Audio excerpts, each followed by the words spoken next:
찬송가 369장입니다.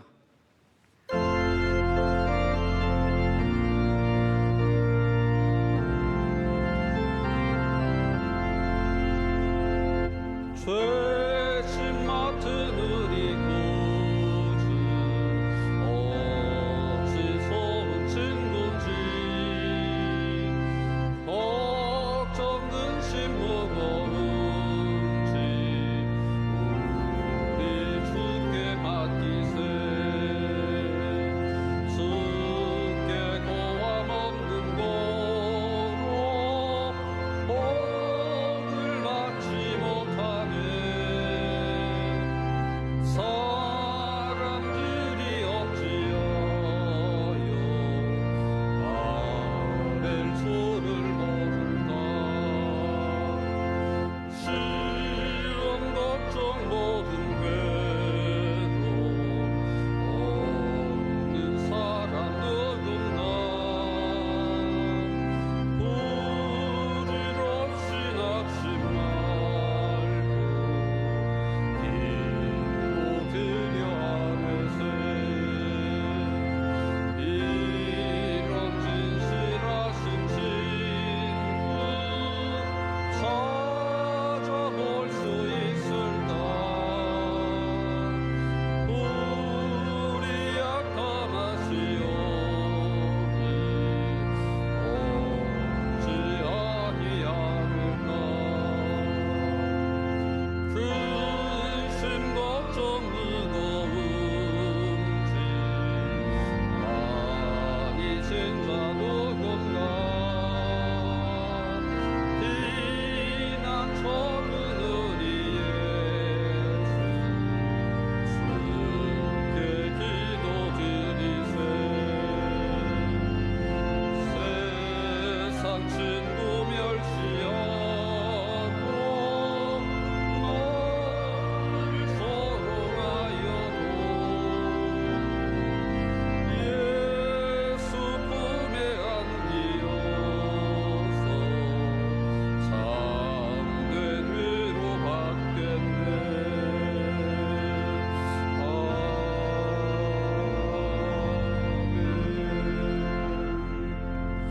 오늘 하나님께서 우리에게 주신 말씀은 구약성경 시편 128편 1절로 4절입니다.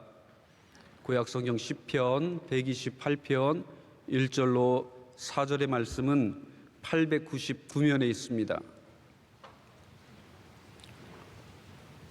우리 간절히 교독하시고 마지막 절은 다 같이 한 목소리로 봉독하겠습니다. 여호와를 경외하며 그의 길을 걷는 자마다 복이 있도다.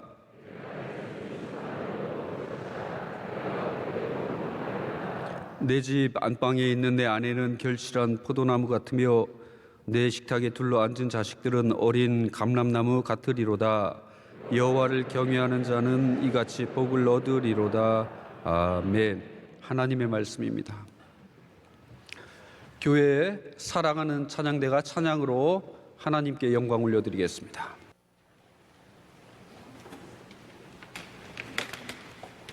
주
이제 말씀으로 은혜 받는 시간입니다. 교육부 전체를 담당하고 계신 김병규 목사님께서 열매 맺는 가정이라는 제어로 말씀 전해 주실 때 큰 은혜 주실 줄 믿습니다.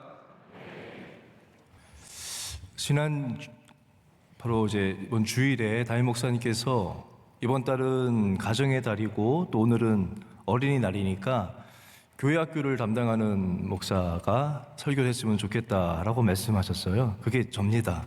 아주 정말 올해 교회 학교를 섬기게 된 것만도 너무 감사하고 감당할 수 없는 정말 큰 은혜인데, 또 이렇게 교회 학교를 섬기게 된 덕분에 귀한 단에 설 수 있게 돼서 더 감사하고 세워주신 목사님께 감사드립니다. 잠시 기도하겠습니다.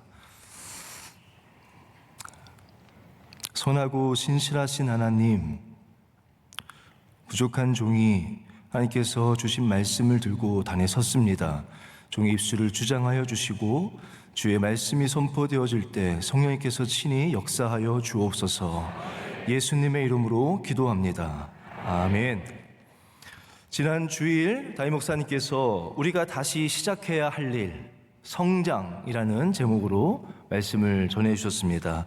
의도적으로 성장을 준비하지 않으면 의도치 않게 쇠퇴가 시작된다라는 말씀으로 성장에 대해서, 성장을 좀 새롭게 또 풀어주시지 않았습니까? 열매 맺는, 열매가 그치지 아니하고 진액이 풍족하고 잎이 청청한 삶, 그것이 성장이라고 말씀하시면서 성장에 대한 도전을 온 교회에 우리 가운데 주셨습니다. 참 많은 여러분들도 다 은혜를 받으셨을 텐데요. 여러분들은 개인적으로 어떠한 성장을 꿈꾸고 계십니까? 우리가 성장을 바라는 여러 분야가 있을 겁니다. 교회적으로도 있을 것이고 개인적인 영적인 생활도 있을 것이고 여러 가지가 있겠지만, 그 가운데 가장 중요하다면 중요한 것 하나는 바로 가정일 것입니다. 가정은 누구나 가장 중요하고 가장 소중하다고 누구나 동의를 합니다.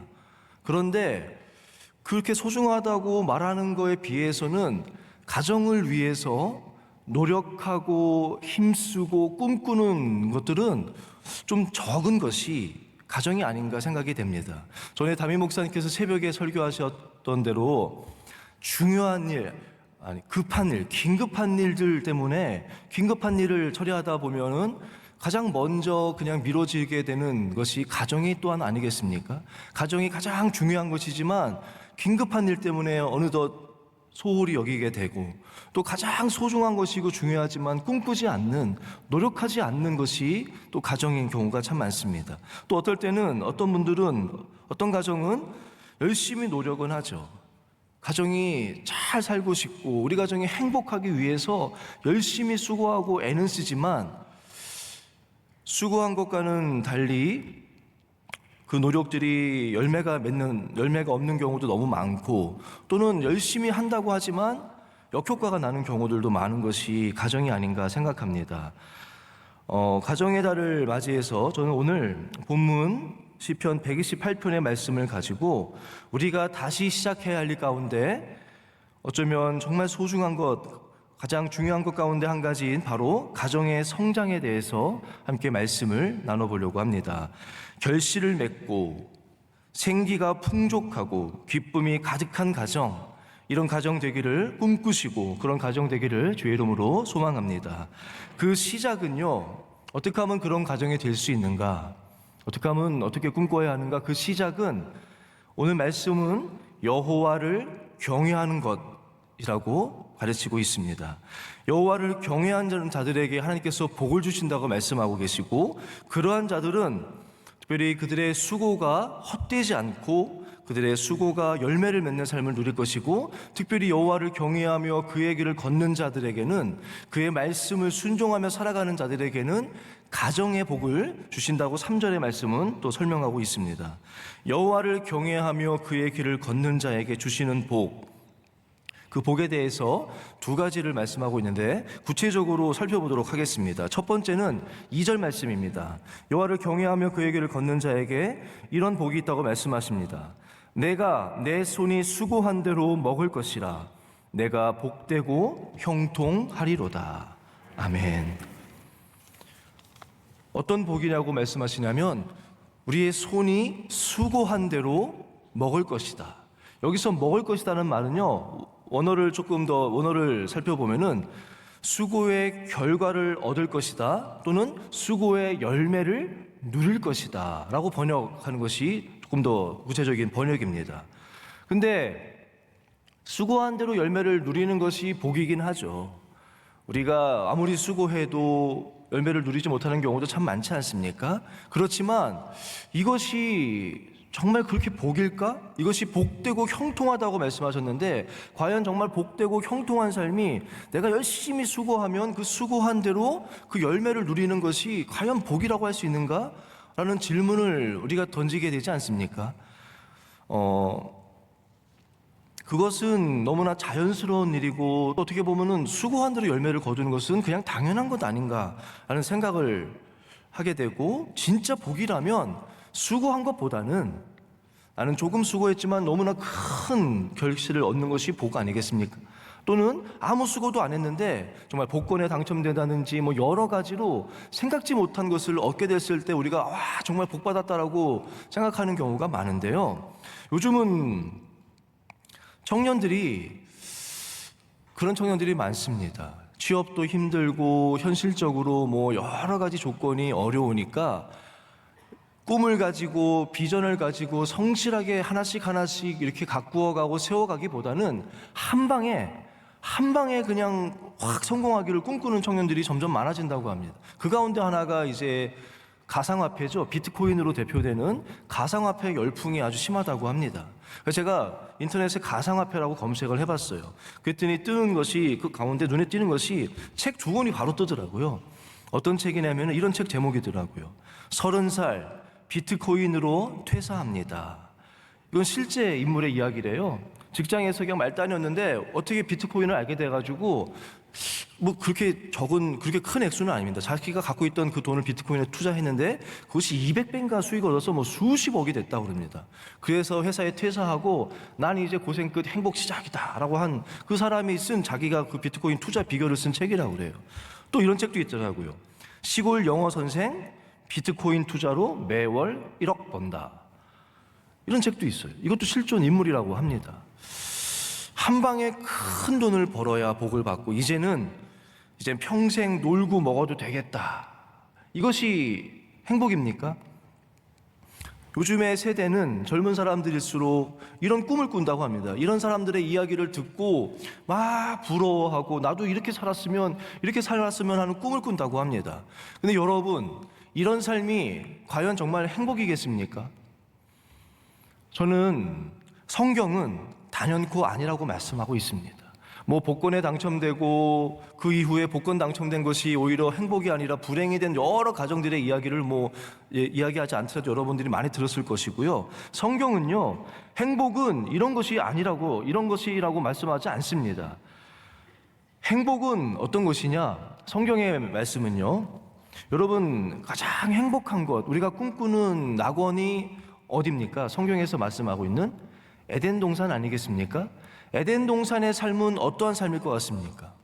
성경은 에덴 동산에 대해서 이렇게 가르치고 있습니다. 이 창세기 2장 15절 말씀입니다.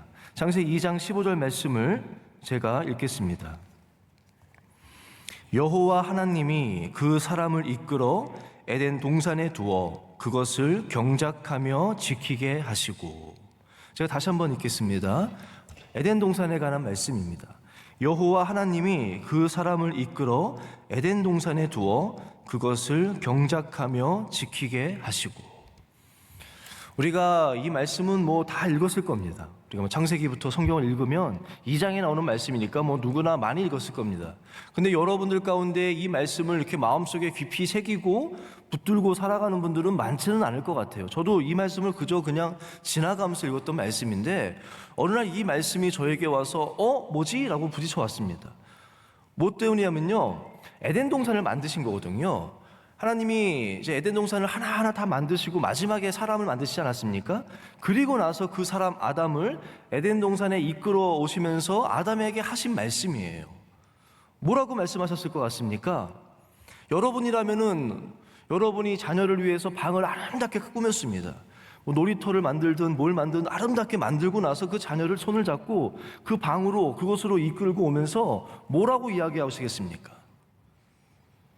널 위해 준비했어. 마음껏 놀아라. 뭐 행복해라. 이러지 않겠습니까? 에덴 동산은 어떤 곳입니까? 우리가 그냥 간단한 이미지로 보면은 따뜻하고 물이 흐르고 열매가 막 많아서 그저 그냥 다니면서 열매를 따서 막 누리면 되는 곳. 이것이 에덴의 이미지 아닙니까? 근데 오늘 하나님은요, 아담을 그 에덴에 이끌어 오시면서 첫 말씀이 뭐였냐면 경작하라 라고 하십니다. 저는 이게 충격이었어요. 이게 뭐지? 에덴인데? 다른 곳은 몰라도 에덴인데? 에덴을 경작하라고? 경작한다는 단어는 무슨 말입니까? 땅을 읽어야 되는 거예요. 땅을 읽어야 되고 그 땅 속에 수많은 돌들이 있습니다. 농사 지어본 분들은 알 거예요. 웬 돌이 그렇게 많습니까? 수많은 돌들이 있습니다. 그리고 그 돌들을 다 골라내고 핵심은 무언가를 심어야 됩니다. 무언가를 심어야 되는 거예요. 그리고 그것을 잘 가꾸는 것이 경작하는 삶 아니겠습니까? 근데 다른 것도 아니고 에덴인데 에덴을 경작하라고 하나님이 말씀하시는 거예요. 그것에 저는 놀랐습니다. 그리고 말씀을 묵상하면서 깨닫게 된 것은 행복한 곳 낙원이라고 하는 에덴이 에덴되기 위해서는 참 행복은 그저 그냥 누리는 곳에서 오는 것이 아니라 경작하는 곳에서 행복은 오는 것이구나 라는 것을 느꼈어요. 우리가 땅을 일구고 심고 가꿀 때 우리의 힘이 아니라 하나님이 비를 주시고 은혜로 싹이 나게 하시고 자라게 하시고 열매를 주시죠. 그 은혜로 열매를 거두는 것 가운데 우리는 행복을 누리게 되는 것이 하나님의 창조 원리라는 거예요. 음식도 마찬가지입니다. 하나님이 창조하신 것은 이런 원리가 다 있어요. 음식을 하나님이 왜 만드셨겠습니까? 여러분, 하나님께서 음식을 왜 만드셨습니까? 먹고 힘을 얻으라고 만드신 거겠죠? 맞습니다. 근데 그것만은 아니에요. 제가 결혼을 앞둔 이제 청년들이 저에게 인사를 하오면은 제가 이 이야기를 합니다. 오늘 본문 말씀을 읽어주고 가정의 행복에 대해서 이야기하면서 이런 질문을 던져요. 이런 이야기를 해줍니다. 아마 남자 성도분들은 제 이야기에 좀 공감하는 분들이 있을 텐데, 저는 어렸을 때 밖에서 실컷 막 친구들하고 놀다 보면은 어머니가 부르십니다. 뭐라고 부르시겠어요? 병규야, 밥 먹어라. 밥 먹어라라는 거예요. 그럼 그 말이 왜 그렇게 싫어요? 난 더 놀고 싶고 막 신나게 놀고 싶은데 밥 먹어라 이러면 이제 그만 놀아야 되는 거거든요. 그래서 저는 이런 생각했었어요. 우주선 타고 가는 사람들은 무슨 알약 먹는다는데 그거 먹으면 괜찮다는데 그게 개발됐으면 좋겠다. 그래서 아침에 일어나면 알약 하나만 먹고 하루 종일 안 먹어도 되면은 계속 놀 수 있잖아요. 그런 세상이 또 오면 좋겠다라고 꿈꾼 적이 있거든요. 저만 그런가요? 여러분 가운데 남자분들은 아마 그런 생각 한 분들도 꽤 있을 거예요. 근데 제가 청년들한테 이야기를 해요. 자, 이제 너희들이 결혼하는데 알약이 개발됐어. 그럼 아침에 일어나면 부부가 그냥 서로 알약 하나씩 먹고 하루 종일 아무것도 안 먹어도 돼. 행복할까? 여러분은 어떻습니까? 근데 주부들은 행복하다고 하실 수도 있어요. 근데 여러분들은 과연 아침에 일어나서 알약 하나 먹고 하루 종일 아무것도 안 먹어도 되는 삶, 그게 행복한 삶일까요? 아니에요. 왜요? 먹는 즐거움이 있잖아요. 먹는 즐거움이 있고 보는 즐거움도 있고 또 그것뿐만이 아니에요. 이 음식이라는 것을 매개로 아름다운 만남이 있고요. 아마 음식이 없었으면 가정도 그 만남이 이루어지지 않지 않겠습니까? 음식을 통해서 아름다운 만남이 있고 비즈니스가 형성되기도 하고 음식을 통해서 그 즐거움과 기쁨과 문화도 만들 수 있고 음식은요, 제가 드리고 싶은 것은 하나님이 만드신 것은 우리가 하기 나름이라는 거예요. 지금도 어떤 사람들은 빨리 배 채우자, 빨리 밥 먹고 배 채우자 라고 밥을 먹는 사람도 있습니다. 어떤 사람은 사랑하는 사람을 위해서 소중하게 음식을 준비하고 그 준비하는 과정서부터 막 행복해하고 함께 그 식탁 가운데서 즐거운 대화와 이야기와 행복을 누리는 그 음식 하나도 다르다는 거예요. 경작하기 나름이라는 거예요. 행복은 어디서 오느냐? 하나님은요, 가정도 마찬가지입니다. 가정은 에덴의 모형이라고 말씀하지 않습니까? 가정은요, 그냥 저절로 행복한 것이 아니에요. 사랑하는 사람들이 모여 사는 곳이 가정 아닙니까? 좋은 기회를 주는 거예요. 에덴 동산도 행복을 경작할 수 있는 좋은 것을 주신 것입니다. 행복은 저절로 오는 것이 아니라 그 하나님께서 주신 기회를 가지고 힘써 수고할 때, 힘써 경작할 때 그것을 통해서 하나님이 자라게 하시고 하나님의 열매를 주심으로 말미암아 그것을 누림을 통해서 행복이 온다는 거예요. 그것이 참된 복인 줄로 믿습니다. 그래서 여러분이 가정을 향해서 꿈이 있다면 수고하셔야 되는 거예요. 잘 가꾸고 심어야 돼요. 가정 안에 우리가 소망하는 것들이 자라지 못하게 하는 우리를 누르는 무거운 돌들이 있습니까? 그것들을 다 건져내야 돼요. 우리의 죄악 때문에, 죄악의 무게 때문에 우리가 소망하는 것들이 자라지 못합니까? 회개해야 되는 거예요. 회개함으로 돌들을 건져내고 또 그저 그냥 잘 되기만 바라는 것이 아니라 수고해야 된다는 거예요. 어느 날 제 아내가 저에게 이렇게 카톡을 보냈어요. 종종 좋은 글이 있으면 저에게 보내주거든요. 설교 때 좀 쓰라고. 근데 그날은 뭐 좋은 글이었는데 그 가운데 중간에 한 글귀가 저 눈에 딱 들어오더라고요. 굵은 글씨로 돼 있어요. 뭐라고 돼 있냐면 식사의 끝은 밑줄이다. 식사의 끝은 무엇이다. 여러분, 식사의 끝이 무엇입니까? 과일이요? 디저트? 정답, 그 답이 뭐였냐면요, 식사의 끝은 설거지다 라고 써있더라고요. 제가 깨달았어요. 말로만 사랑한다고 했구나. 그리고는 제가 이제 요즘은 월요일마다 저희 가정의 설거지는 제가 책임집니다. 월요일은 제가 설거지하는 날이에요. 그랬더니 주일 저녁부터 설거지 안 하시더라고요. 월요일 아침이 되면 설거지가 이렇게 쌓여 있어요. 그래서 제가 참 지혜롭다. 지혜로운 아내를 얻은 저는 복이 있다라고 제가 이렇게 생각하고 있는데, 사랑은요, 가정은 섬겨야 되는 거예요.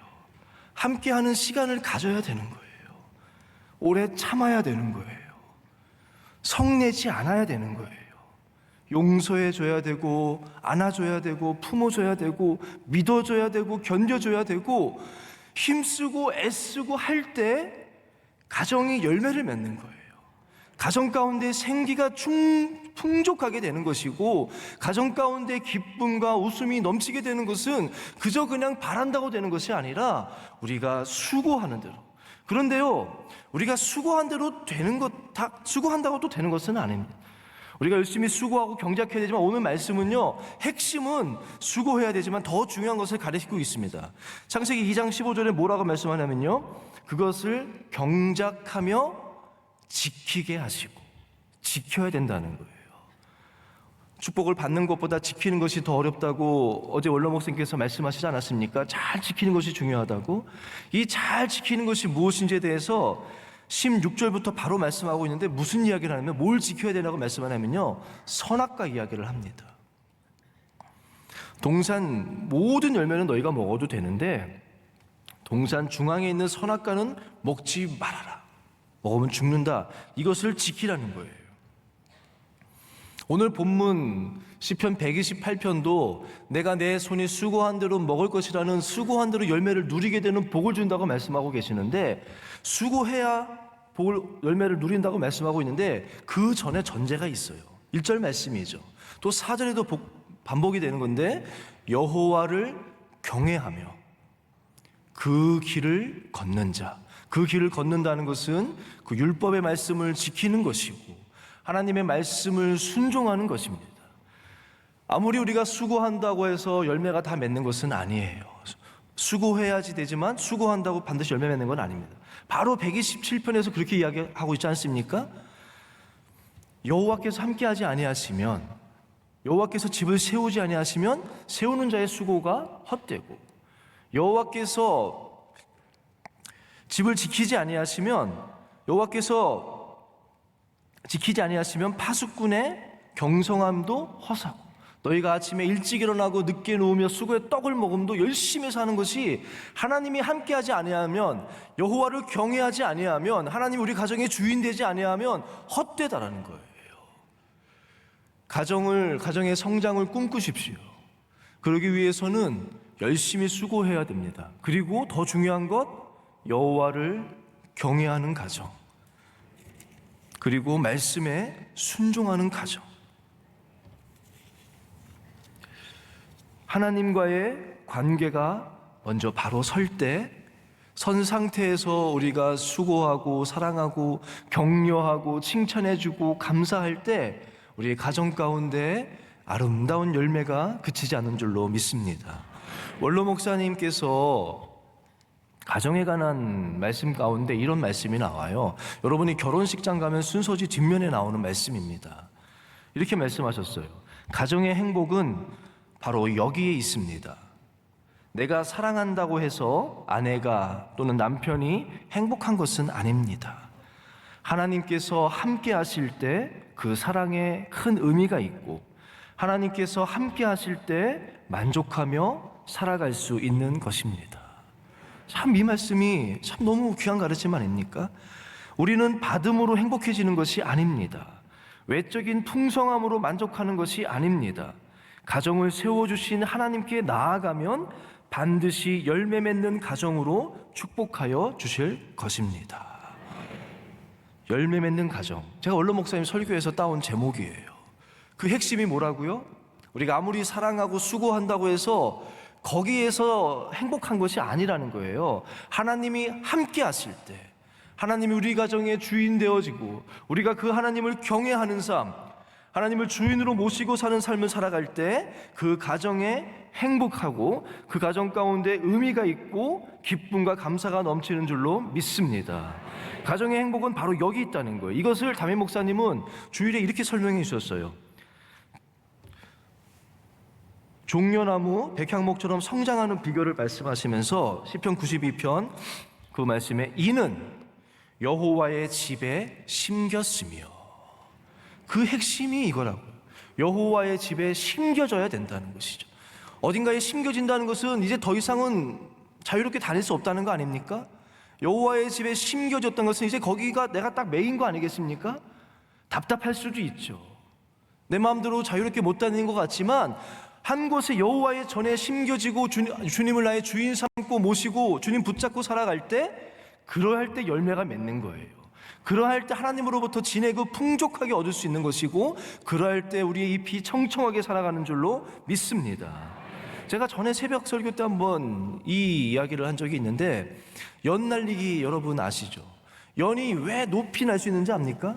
뭐 바람도 필요하고 여러 가지가 필요할지 모르지만 연이 높이 날 수 있기 위해서는 꼭 연은 줄에 매어 있어야 되는 거예요. 연에 줄에 매어 있으면 답답하죠. 마음대로 못 갈지 모르지만 그런다고 해서 그 줄을 끊어버리면 연은 잠깐은 더 높이 날아갈 수 있을 것 같고 잠깐은 자기 원하는 곳으로 갈 수 있는 것 같지만 결국 떨어져 버리는 거예요. 우리도 마찬가지입니다. 여호와의 전에 심겨진 삶, 여호와의 교회에 딱 메인화된 삶, 그리고 하나님을 경외하며 하나님의 말씀을 따라 순종하는 삶을 살아가면서 하나씩 하나씩 경작하고 하나씩 수고할 때 우리의 가정 가운데 열매를 맺게 되고 열매가 그치지 아니하고 하나님의 은혜와 기쁨이 가득한 줄로 믿습니다. 여호와를 경외하는 삶이 무엇일까? 제가 이 말씀에 대해서 계속 묵상했어요. 어제 오늘 월요일 여호와를 경외하는 자의 삶에 대해서 묵상을 했습니다. 여호와를 경외한다는 것이 무엇일까? 어느 목사님은 여호와를 경외하는 것에 대해서 이렇게 말씀하시더라고요. 경외한다는 것은 두려운 마음 아니겠습니까? 하나님을 두려워하는 마음 플러스 하나님을 두려워하지만 또 그 하나님을 너무 사랑해서, 하나님이 두렵지만 너무 사랑해서 하나님께 더 가까이 가고 싶은 마음, 이게 경외하는 마음이라고 표현하시더라고요. 참 맞는 말 같아요. 전도서도 그렇게 말씀하고 있지 않습니까? 반드시 너희가 선악간에 심판하신다. 하나님이 심판하신다. 그 하나님을 기억하고 살라고 말씀하지 않습니까? 그 하나님을 기억하면서 이 땅에서 하나님을 두려워하는 가운데 살지만 두려움만이 아니라 그 하나님을 사랑하면서 사는 삶, 그것이 경외하는 삶입니다. 근데 저는 말씀을 묵상하는 가운데 이 찬송가가 떠오르더라고요. 예수 따라가며 라는 찬양. 후렴에 이렇게 하지 않습니까? 의지하고 순종하는 길은 예수 안에 즐겁고 복된 길이로다. 여호와를 경외하는 것이 하나님을 의지하는 것이다 라고 정의할 수는 없을 거예요. 그렇지만 하나님을 의지하는 것이 여호와를 경외하는 것이다 라고는 할 수 있을 것 같아요. 하나님을 의지한다는 것이 무엇입니까? 선악과를 따먹지 말라고 하지 않았습니까? 선악과를 따먹지 말라는 말씀을 지키라 하셨는데 그것은 무슨 의미입니까? 선악과는요, 여러 가지로 설명할 수 있겠지만 하나님이 왜 선악과를 만드셨겠습니까? 그런 불평 많이 하잖아요. 왜 선악과는 만드셔가지고 아담으로 하여금 죄를 짓게 하고 우리가 이렇게 고생해야 되는가? 왜 새벽 예배는 만들어가지고 이렇게 고생하는가? 이런 질문이 있잖아요. 또는 그래, 선악과를 만드셨더라도 좀 안 보이는 데 두시지, 동산 중앙에다 뻔히 두시고는 이거를 매일 보이는 데다 두시고는 먹지 말라고 하는 거는 너무 잔인한 거 아니겠습니까? 가정에서 아빠가 자녀들이 너무 초콜릿을 좋아하는데 너 우리 집에 있는 거 다 먹어도 돼. 근데 이 초콜릿을 먹으면 넌 우리 집에서 쫓겨날 거야. 그러면서 초콜릿을 식탁에다가 딱 가운데다 올려놔요. 이거 너무한 거 아닙니까? 너 집에 있는 거 다 먹어도 돼. 근데 이 초콜릿은 진짜 맛있는 건데 이거 먹으면 안 된다. 식탁 앞에다 넣어놓고 그거 먹으면 너는 내 아들이 아니야. 넌 쫓겨날 거야. 이건 너무하잖아요. 그리고 그 아들이 그걸 먹었다고 해서 쫓아내요? 이거는 좀 아니지 않습니까? 하나님이 선악과를 만드시고 그걸 동산 중앙에 늘 보이는 데 두신 이유는 뭘겠어요? 선악과는요, 그런 차원의 거는 아니에요. 선악과는 우리가 누군지를 기억하며 살라는 거예요. 너는 피조물이다. 너는 피조물이고 하나님, 창조주 하나님이 계심을 늘 기억하고 날마다 그것을 바라보며 기억하고 살아갈 때 우리는 행복한 삶을 살 수 있는 거예요. 우리가 그것을 기억하고 살지 못할 때 잠깐은 좋은 것 같지만 결국은 우리는 점점 어려움 당하는 것을 알고 있지 않습니까? 우리는 피조물이에요. 우리의 주관자는, 우리의 주인은 하나님이시라는 거예요. 이것을 알아야 된다는 거예요. 이것을 기억하고 이것을 지키고 내가 내 인생의 주인이 되려고 하지 말고 내 인생의 주관자가 하나님을 고백하며 그 하나님을 의지하고 그 하나님의 은혜를 구하며 하나님과 함께 동행하며 하나님의 주신 것들을 함께 경작하며 살아가는 삶이 행복한 삶이라는 거예요. 그렇지 않습니까? 의지하고 순종하는 자, 예수 따라가며 복음 순종하면 우리 행할 길 환하겠네. 주를 의지하며 순종하는 자를 주가 늘 함께 하시리라. 2절 말씀이 또 은혜되더라고요. 449장입니다. 해를 당하거나 우리 고생할 때 주가 위로해 주시겠네. 주를 의지하며 순종하는 자를 주가 안위해 주시리. 함께 불러볼까요? 의지하고 순종하는 길은 예수 안에 즐겁고 복된 길이로다. 여호와를 경외하는 자는 복되고 형통하리로다 라고 말씀하고 있거든요. 여호와를 경외하는 자, 경외한다는 것은 저는 그렇게 생각합니다. 주님을 의지하는 거 아니겠습니까? 여러분 가정 가운데 질병의 문제가 있을 때 우리가 어떻게 하겠습니까? 주님 의지해야죠. 해를 당할 때 우리 힘으로 안 되잖아요. 여호와를 경외하는 자는 것이 무엇입니까? 하나님, 내 인생의 주관자는 하나님이십니다. 하나님, 내 힘으로는 이것들을 할 수 없습니다. 하나님, 나는 아무것도 아닙니다. 해를 당할 때 주님을 의지하는 자를 주님께서 위로해 주신다고 하잖아요. 우리가 어려운 가운데 있을 때 주님을 의지하고 말씀을 순종하며 그 말씀을 따르는 삶을 살아갈 때 주님께서 안위해 주신다고 하잖아요. 이것이 복되고 형통한 자의 삶인 줄로 믿습니다. 이러한 꿈을 꾸셔야 돼요. 가정을 향한 이런 성장의 꿈, 열매 맺는 꿈을 꾸시기를 축복합니다. 예수님이 우리 가정의 주인 되신다는 것이 무엇이겠습니까? 가정 가운데 우리 가정이 예배드리고, 우리 가정 가운데 찬양과 기도가 그치지 아니하고, 자녀들에게 말씀을 가르치고 자녀와 함께 말씀을 암송하고 하나씩 말씀을 붙잡고 살아가는 그런 가정의 삶을 꿈꾸십시오. 하나님을 의지하는 삶을 꿈꾸십시오. 그러한 삶 가운데 그런 삶이 복되고 즐거운 삶, 복되고 형통한 삶인 줄로 믿습니다. 오늘 말씀은 그런 가정 가운데 주시는 열매를 두 가지를 말씀하고 있더라고요. 두 가지 나무로 말씀하고 있는데 포도나무와 감람나무를 말씀하고 있습니다. 내 집 안방에 있는 내 아내는 결실한 포도나무 같을 것이라고 말씀하고 있거든요. 저는 원로 목사님께서 이것도 좀 풀어주셨어요. 결실한 포도나무는 왜 가정의 아내는, 가정은 다른 복으로 말씀하지 않고, 종려나무는 담임 목사님께서 말씀하신 대로 불사조고 쭉쭉 크고 수많은 열매를 맺는 그 승리의 상징이기도 한 그런 종류나무인데, 가정의 복은 결실한 포도나무로 하나님은 설명해 주고 계시거든요. 결실한 포도나무는 무엇이냐면, 원로 목사님께서 뭐라고 말씀하셨냐면, 포도나무는 겉에서 봐서는 잘 모른다는 거예요. 그렇더라고요. 다른 과일들은요, 겉에서 보면 과일이 예쁘게 막 열려 있어요. 다 보여요. 근데 포도나무는요, 겉에서 이렇게 보면 잘 보이지가 않습니다. 포도 덩굴이라고 그러나요? 그거에 가려져 있어가지고 포도 열매가 많이 보이지는 않습니다. 그런데 그 안에 들어가 봐야 알 수 있다는 거예요. 포도 덩굴 그 안으로 들어가서 보면은 포도송이가 가득한 것이 결실한 포도나무라는 거예요. 가정의 복은 그렇다는 거예요.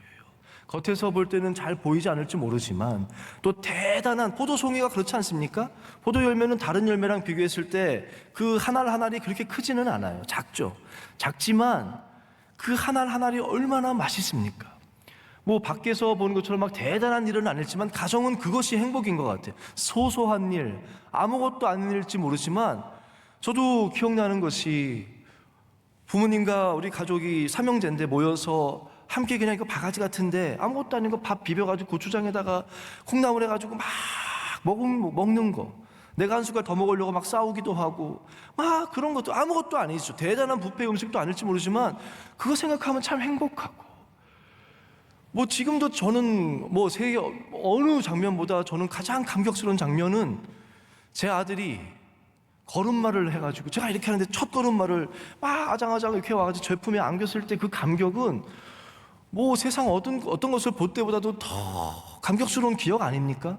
뒤집는 감격, 그저 그냥 가정끼리 모여서 산책하면서 이런 이야기 저런 얘기하는 거 대단한 거 아닐지 모르죠. 작은 것일지 모르지만 너무너무 달콤한 거예요.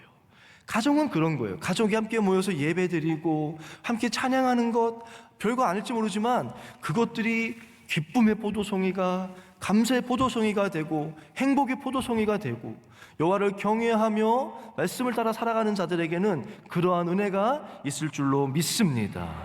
감람나무에 복을 주신다고 말씀하셨거든요. 감람나무는 뭐 여러 가지로 설명할 수 있지만 귀하게 쓰이지 않습니까?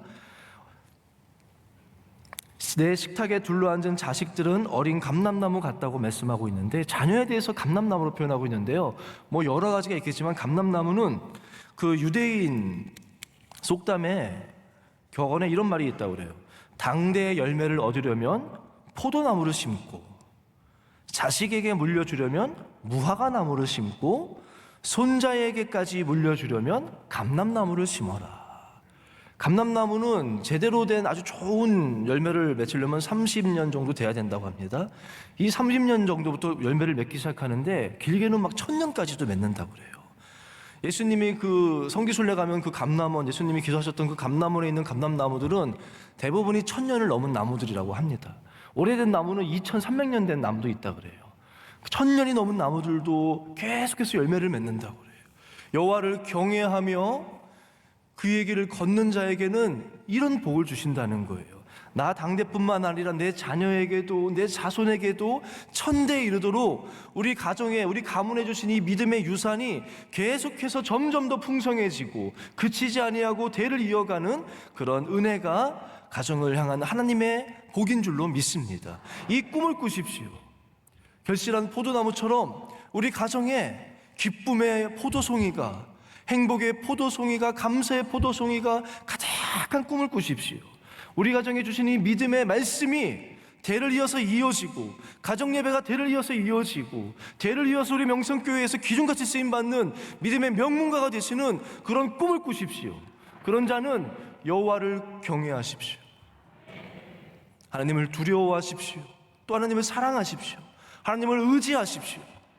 그리고 주의 말씀에 하나하나 붙잡고 순종하며 걸어갈 때 하나님께서 오늘 말씀처럼 내가 내 손이 수고한 대로 먹을 것이라 내가 복되고 형통하리로다. 내 집 안방에 있는 내 아내는 결실한 포도나무 같으며 내 식탁에 둘러앉은 자식들은 어린 감람나무 같으리로다. 여호와를 경외하는 자는 이같이 복을 얻으리로다. 아멘. 기도하겠습니다. 하나님, 꿈꾸기 원합니다. 우리 가정의 주인이 우리 주님이시며 주님을 경외하며 주님을 의지하며 주님께 예배하며 말씀을 순종하며 살아가는 하나님이 주시는 열매가 그치지 아니하고 가정 가운데 주님이 주시는 생기와 생명력이 풍족하며 화목함과 기쁨과 감사가 넘치는 그런 복되고 형통한 가정들 되게 하여 주옵소서. 예수님의 이름으로 기도합니다. 아멘. 찬송가 559장입니다.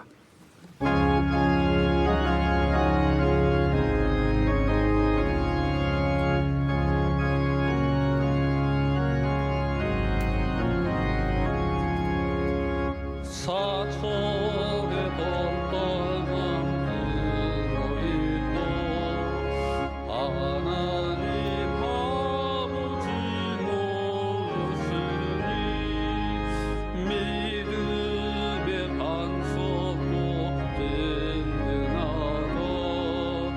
우리 주 즐거운 동산이라 고마워라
이제는 우리 주 예수 그리스도의 크신 은혜와 하나님 아버지의 영원하시고 변치 않는 사랑과 성령님의 함께 하시며 함께 손잡고 성전으로 이끄심이 주의 말씀을 붙잡고 귀한 가정을 이루며 하나님의 말씀으로 승리하기를 간절히 소망하는 주의 모든 사랑하는 성도들에게 이제로부터 영원토록 함께 하시기를 간절히 축원하옵나이다. 아멘.